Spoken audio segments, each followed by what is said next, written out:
Welcome and thank you for tuning in. You're listening to the Beyond 50 radio program. I'm Daniel Davis. On the program today, we thought we would bring you a special treat where people can come to understand what should be known as the blood of the United States, especially the backbone when it comes to how America comes to getting the things they take for granted, such as shopping in, for instance, grocery stores, malls, and the like. We're going to take a behind-the-scenes view of how truck drivers here in America do a damn fine job of keeping our country and our economy humming. The American Trucking Association tagline is, quote, "Without trucks, America stops." That's not just hype. And we're going to discover one such story about a gentleman who spent more than 60 years as a truck driver. His newest book is A Trucker's Tale. I'd like to welcome to the Beyond 50 radio program today our guest, Ed Miller. Ed, thank you for being on the program today. Thank you, Daniel. Nice to be here. So are we talking by Seabee right now, or how are we doing this? I'll tell you, when I was growing on the old landline now. Yeah, the old I'll tell you, when I was growing up, young teenager, I remember when CBs seemed to be all the rage for, I guess we would call it civilians, and this was back in, the mid to the late 70s. But, one of the, I was always kind of curious, too. Did you ever adopt the song Convoy and that way of life that morphed into that Sam Peckinpah movie, or tell us about that?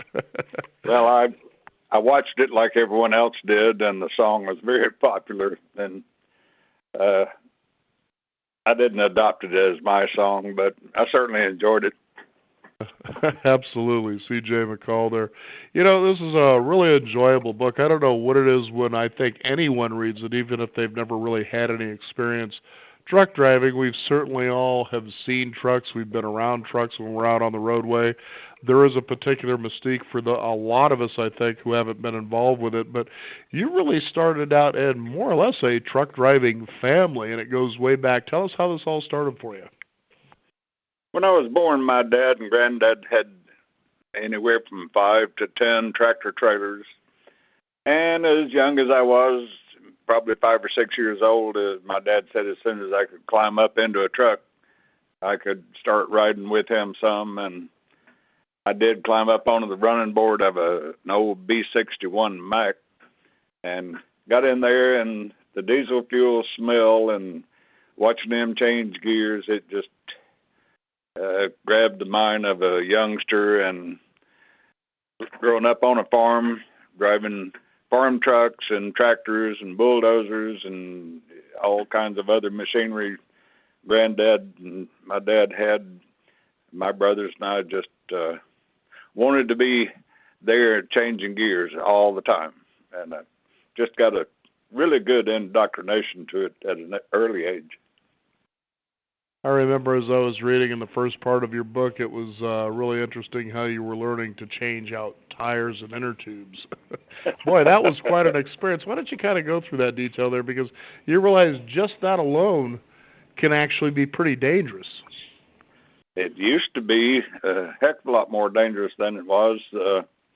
Somebody rated the book, reviewed the book, and said that I didn't know what I was talking about because I spent 2 pages telling how to change a tire. Well, actually, it was a bit more complicated than that. You had to use a number of different tools, different width tools to get these, what you call 3-piece tire rims, split rims, better known as widow makers, because when you aired the tires after you put the tube in a flap and these 3-piece rims in there, you had to air them up, and sometimes if the top ring wasn't seated, it would go flying.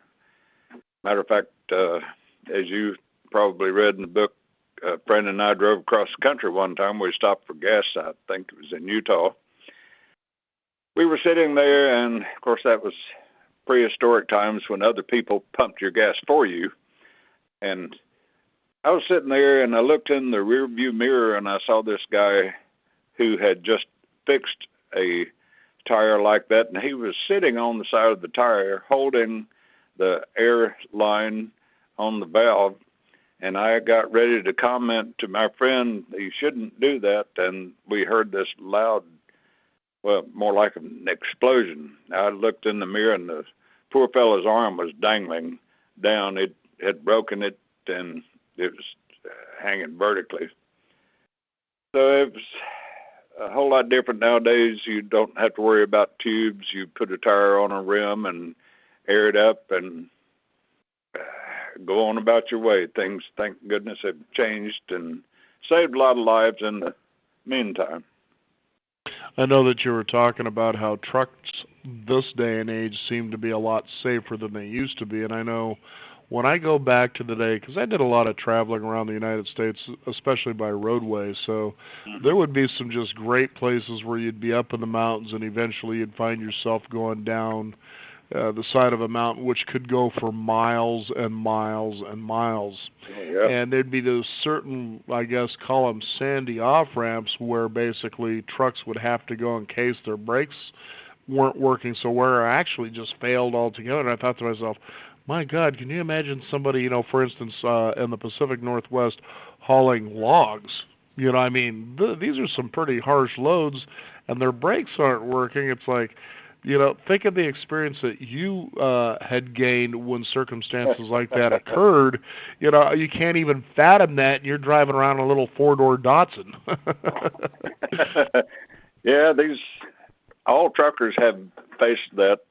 These truck escape ramps were built to keep, I guess, car drivers safe as much as truck drivers, because on a mountain in western North Carolina, Black Mountain, a truck came down that 6-mile hill and made it to the last curve before the bottom of the mountain, and he lost his brakes, and he was reported to be going over 100 miles an hour, and he broke through the median and ran over a carload of college kids. And of course the state shortly thereafter started building these truck escape ramps, and every mountainous road you see now and you drive, you usually find one of those escape ramps about every mile, and they do their job. They are constructed of sand and gravel, and it's so deep that when a truck goes into it, they don't jackknife or turn sideways or flip over anything like that. They just come to an abrupt halt, and they do a fine job of it. And a lot of times you don't see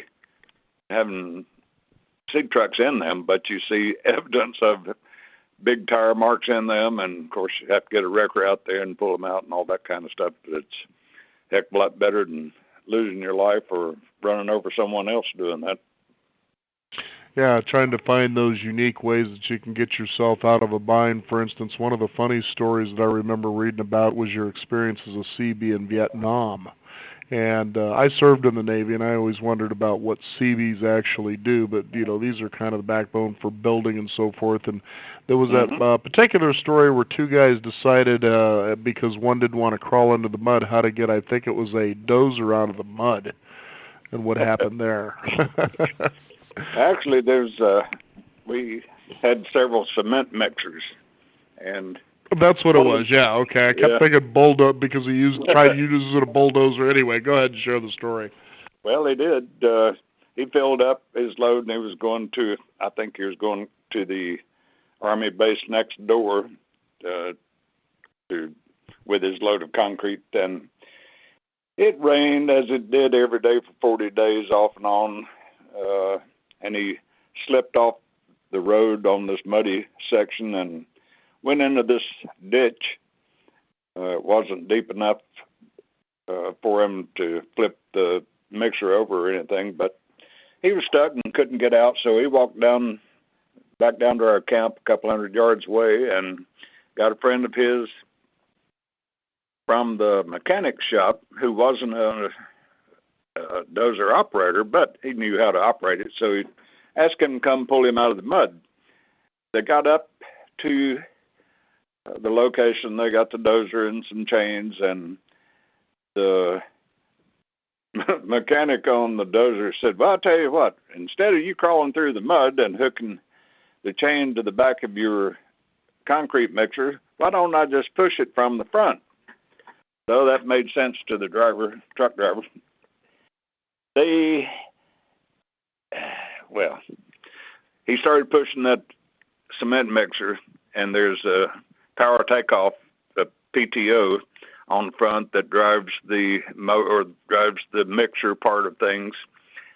When he pushed that bumper on the front of that cement mixer, it pushed the PTO into the radiator, which stopped the fan, which stopped the motor, which stopped the concrete mixer from mixing.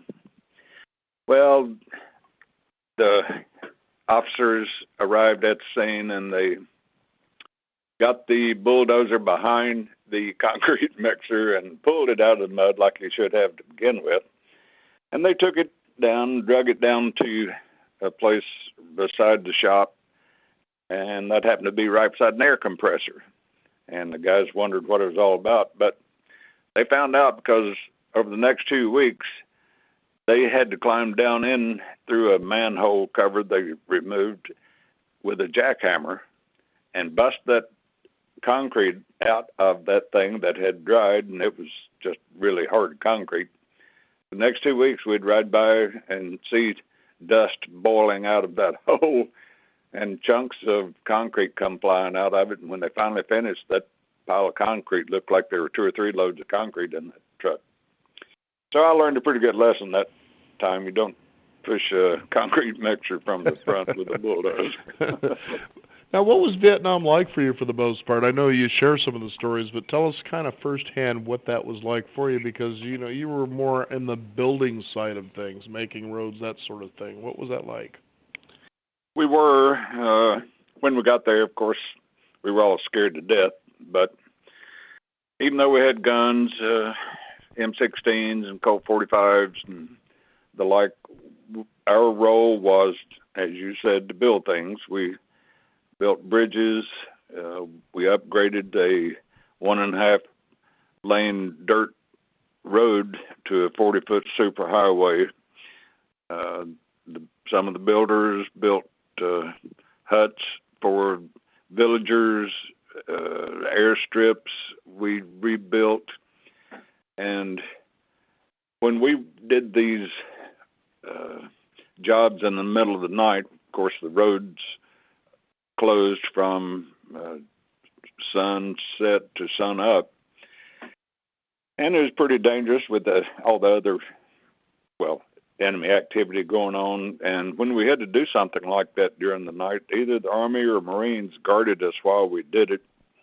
We'll always be indebted to them because they put their lives on the line defending, as opposed to doing what we did. Seabee's, it was like a civilian construction company, although military.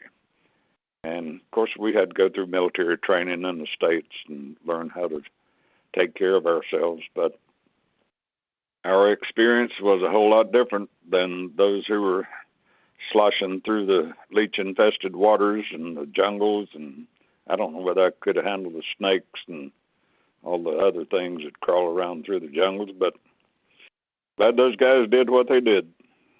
Absolutely. You know, when I was thinking a lot, too, I remember when I was a child, I thought of truck driving as something that I might like to do because of the travel. Like I said, I was a young kid who had the opportunity to actually go to different places on the road, and so there is a lot about America that's probably pretty fantastic that people typically, even traveling, may not see or experience. You know, the difference between people who did what you did as a profession in trucking, or, like, for instance, train engineers. Talk about America and the way you experienced it and some of the places that you would just find, you know, that really stand out in your mind as nothing less than astonishing. Oh, the whole country is astonishing. One vivid memory, I was driving across Staten Island, New York, one morning early, and I crested a hill headed toward the Verrazano Narrows Bridge, and at sunrise, a big ball of fire, being the sun, was perched directly, and the angle was just perfect, that the ball of sun was right between those two supports of that big bridge. It was just something that, of course, if I'd had a camera and not driving, I could have had an award-winning frame there. Another time I crested a hill in western Maryland, right before you get to the Pennsylvania line in Hancock, Maryland, and it was somewhere around midnight or after. These halogen lights on this big interchange were bright. It had just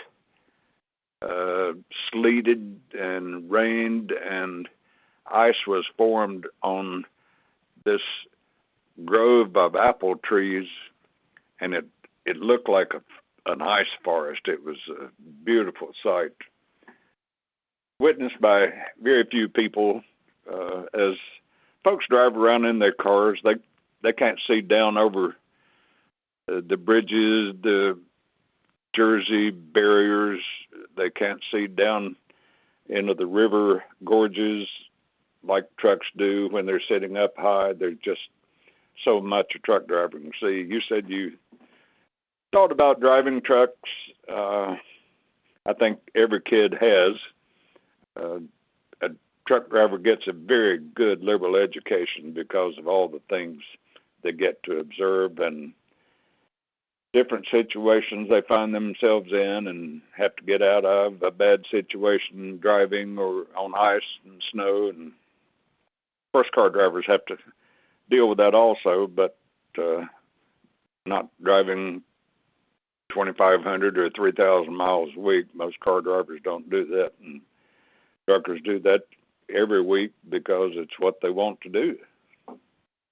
Well, if I may correct you, it isn't car drivers, it's four-wheelers. At least that's what you call them in the book. At first when I was reading that, I thought, is he talking about people in four-wheel drives? And I went, no, I see now.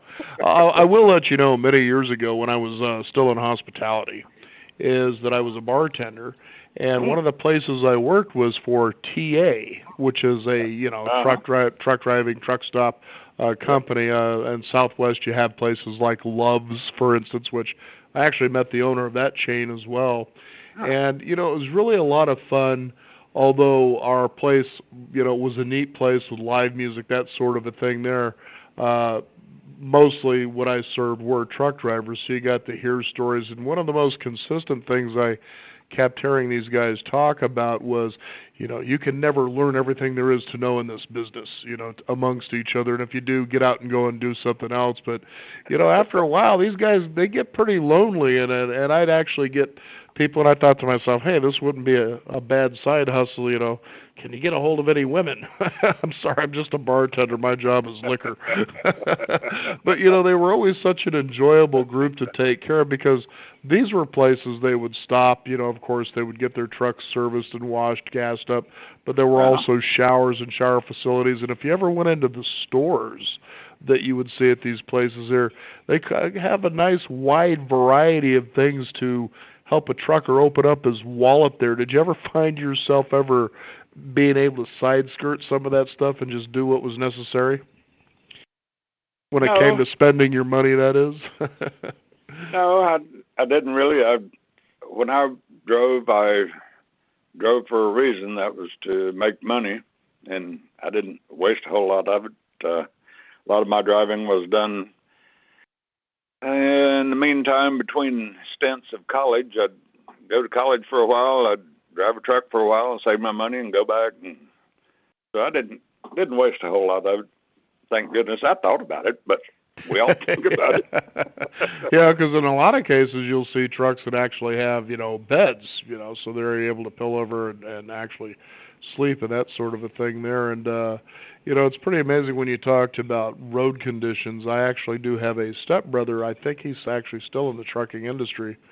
and he was describing in the beginning of his experience of being a truck driver that he found himself in a whiteout. And as it was described to me by his father, he says, yeah, there I was on the Seabee, and I was calling for help because he had no experience with this.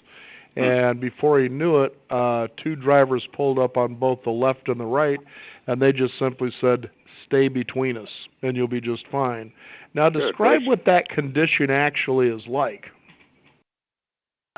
It's as scary a situation as any driver will ever find them in.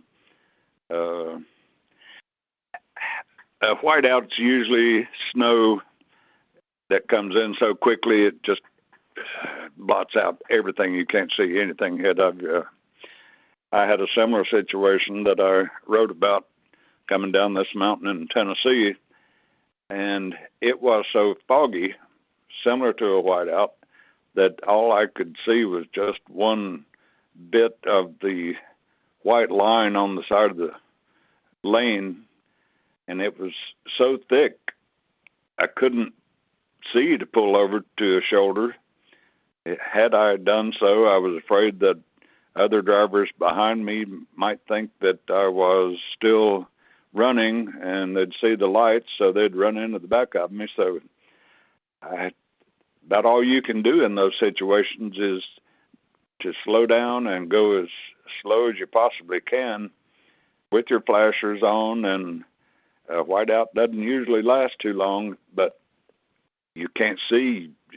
It's just terribly scary. You don't want to find yourself in one of those. If you ever hear anybody on the Seabee or on your radio, and a lot of drivers listen to several trucking stations to alert drivers of impending situations like that. If you find it's going to happen, get off the road and hide somewhere, because you don't want to deal with it. I know one scary situation I've heard of, and I've seen the aftermath at least once or twice, is when a truck driver experiences jackknifing. Mm-hmm. Jackknifing is when your tractor goes one way and your trailer, well, kind of goes the other way. It's like opening a small knife. Mm-hmm. You're going in opposite directions. There's not a whole lot you can do. We've all seen YouTube videos of situations, especially in the fog and icy weather, where trucks and cars, no one can stop, and everybody keeps running into each other, and trucks are jackknifed in all different directions. You see trucks going down the road, and you see one side, either left or right corner, back corner of the truck, the tractor looks like it's smashed in. You pretty well know he's jackknifed somewhere. That's the only way that happens. Now, how about, when you take a look at, I've seen this on the road, and I often wonder, what is it that, say, the police are pulling truck drivers over for? Are these just like random inspections, or people caught speeding? I mean, sometimes you almost think it borders on, are these guys just being harassed because they know they can give them a ticket for something? Oh, not really. No. Truck drivers and police have always had love-hate relationships.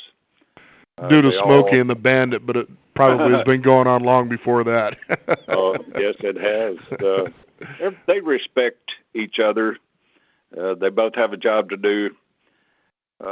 Most highway patrol cars, depending on the state and what they're allowed to do, I know in some states, regular state police in cars don't stop trucks because they don't know what to look at on their logs to see if they're running illegally, or they don't know how to inspect them. Some of those states have commercial vehicle enforcement teams that know all of those things. Of course, drivers, they go into weigh scales They're loving it right now because most of the scales are closed due to COVID-19.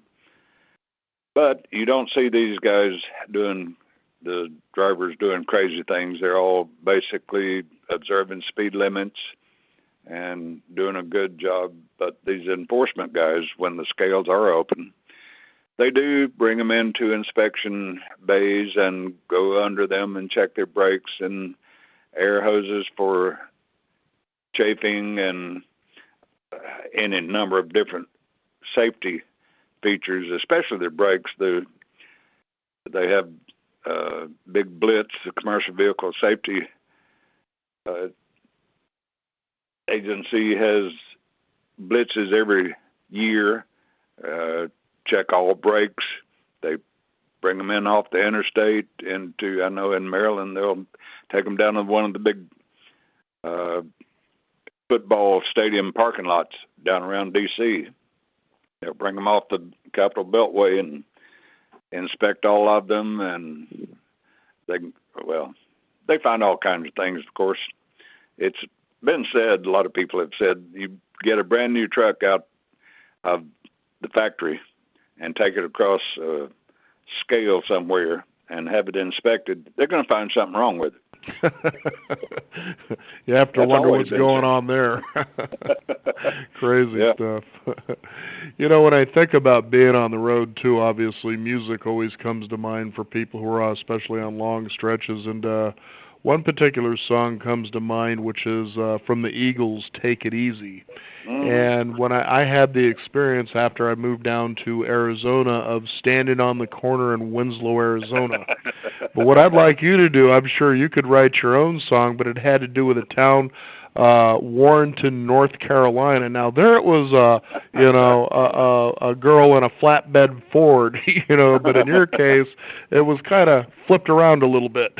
It was flipped around too much. I don't know why I included that. Just make myself look stupid, I suppose. Came through Warrenton. I had to turn left in the middle of town on this road to go back to our trucking terminal. And this gal was walking across the intersection. Summertime, eastern North Carolina, hot. She was dressed appropriately. I think I remember that being true. She had a halter top and short shorts and flip-flops and hair in a ponytail. Pretty girl, college age, looked like. So while I was waiting for traffic to go by me, I looked at her and she looked at me. I smiled. She smiled. Everything was great. The light changed. I turned to the left and I felt my truck slowing down, and I looked in my left mirror and my trailer wheels were trying to climb over the back of a car that had not made it all the way through the intersection. Well, I looked at the girl. She looked at me and shook her head like that dummy. And I knew that I would have been in the paper in Warrenton, North Carolina, with the headline of "Dumb Truck Driver Ties Up Warrenton Traffic at Quitting Time on Friday Afternoon." But you gotta forgive them because, look, they've been on the road a long time and people aren't something they see too often. This is true. And if they do, it's because they're being loaded up or they're being emptied, one of the other. But one of the things I'd like to talk about here, as we have just a little bit of time left, is something also that that truckers are bound by, and that's dispatchers. I mean, these are the people that that take care of business when it comes to getting you paid and deciding. Tell us how that works, and a little bit about a guy that I think that you were very fond of, Slick Jack, if I remember. Well, I'll save that story and let folks read about Slick Jack. But let's just put it this way: in every industry, no matter what it is, there's somebody like this. Because I read that and I'm like, oh my God, you could be in this, and I know somebody who's just like this. I know him. Or her, for that matter. It doesn't matter. That's not reserved for bad dispatchers. Actually, he wasn't a bad dispatcher. He was just dishonest as hell. But dispatchers have always made a truck driver money, or in some cases, if they didn't like a driver, they could keep them from making money. Things have gotten so much better nowadays. Just about all trucks have onboard communications, and they, in a lot of cases, hardly ever talk to a dispatcher. They do everything online.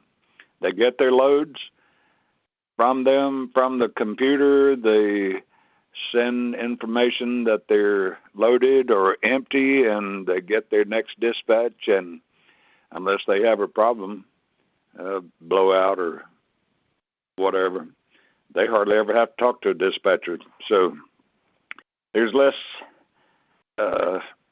time spent with a dispatcher, a bad one, to give a trucker a hard time. And that's a good thing, because there have been bad dispatchers through history. And of course, all old truck drivers can tell you probably every bad dispatcher he ever dealt with, he or she ever dealt with. In the end, I was kind of thinking about a song that comes to mind, came out in the late 70s. I think it was Waylon Jennings and Willie Nelson. Mamas, don't let your babies grow up to be cowboys. But in your story, we say, Daddy, don't let your son to grow up to be a truck driver. Is that true? My dad told me that when I was 10 or 12 years old. He said, when you grow up, whatever you do in life, just stay the hell away from the trucking business. Aggravating as it is, it's been a good life for me. I've had a lot of fun and have heard lots of stories. As you've read in the book, I've met some awfully good people, and well, that's in everything. Whether it's truck driving, my stories in A Trucker's Tale are mine, but every truck driver has a similar story to every story in the book, just shade different here, shade different there.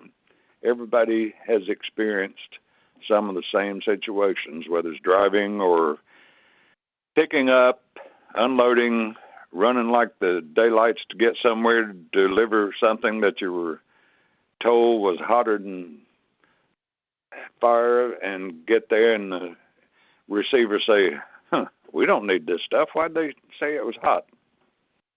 But drivers do what they're asked to do, and now our healthcare workers and truck drivers and many others have gone beyond doing their jobs to keep us all safe through this pandemic we're all suffering.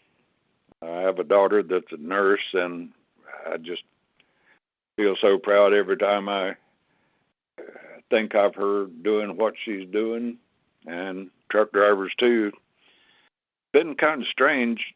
I don't know whether you still drive much, but on the East Coast, I've had to go a few places on the interstate, and up until just this past week, all you see is trucks, trucks, trucks. As far as you can see, hardly any cars out there. Just they're doing their job for us. Well, and there's no doubt that people became very aware of how important that is when all of a sudden toilet paper was nowhere to be found. And I know that there is a law amongst truck drivers, especially as you were sharing in your section about Vietnam, is always carry a roll. Always carry a roll. Someone had posted a photo of a flatbed truck going down the interstate, and he had a nylon strap over a roll of Charmin toilet paper. That's all he had on his flatbed. There you go. Well, Ed, I want to thank you so much for joining us here on the program. It was pretty exciting when I had the opportunity to have this, because I keep thinking of, again, growing up as a young child, traveling a lot on the roads, going out and seeing the United States, and, having that imagination, as you said, that all children, or boys especially, probably grow up thinking, I think being a truck driver would be pretty cool, and then you start to realize over the years what that entails, and probably you kind of go, well, I'm kind of glad I didn't do that. There are better ways, I guess, that I could see the country that seems safer, I guess. But anyway, it's a great group of stories here in the book. It's called A Trucker's Tale, and our guest joining us, Ed Miller. How can they get a hold of the book? Unfortunately, the bookstores are all closed. Maybe they'll start opening again, but at this point you can find it online in hardback, ebook, video, or audio at Amazon and Books A Million, Barnes & Noble, online. A lot of the libraries have it, and I hope everybody enjoys the stories as much as I did remembering and writing them. I had a ball writing the book. If nothing ever gets sold, I had a ball. It's been great.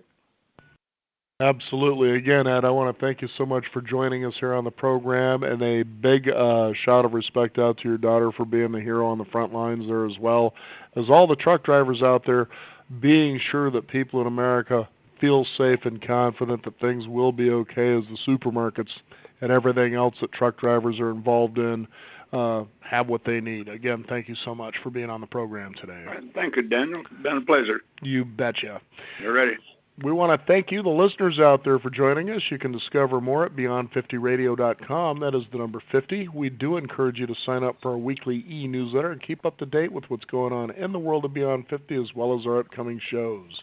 I'm Daniel Davis. Thank you for joining us. This is the Beyond 50 radio program, and remember, live your day past halfway.